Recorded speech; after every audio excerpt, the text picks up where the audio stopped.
Hello again. Today on the Poetry Channel, I'm going to read for you a poem by Edwin Muir. This poem is called The Horses. Barely a 12-month after the 7 days war that puts the world to sleep, late in the evening, the strange horses came. By then we had made our covenant with silence, but in the first few days it was so still. We listened to our breathing and were afraid. On the second day, the radios failed. We turned the knobs, no answer.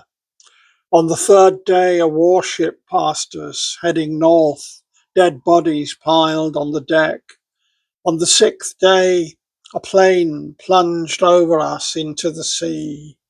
Thereafter, nothing. The radio's dumb, and still they stand in corners of our kitchens, and stand perhaps turned on in a million rooms all over the world. But now, if they should speak, if on a sudden they should speak again, if on the stroke of noon a voice should speak, we would not listen. We would not let it bring that old bad world that swallowed its children quick at one great gulp. We would not have it again.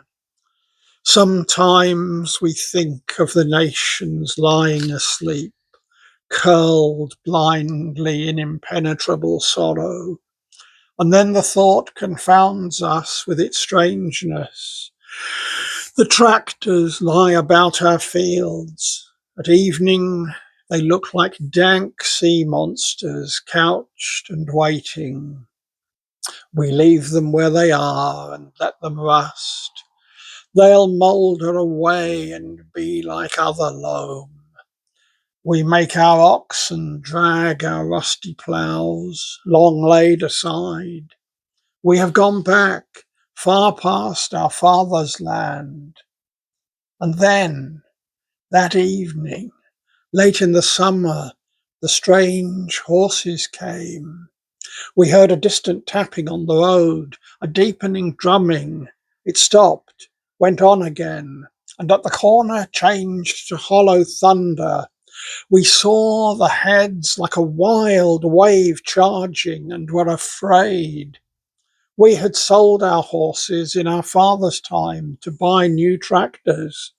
Now they were strange to us, as fabulous steeds set on an ancient shield or illustrations in a book of knights.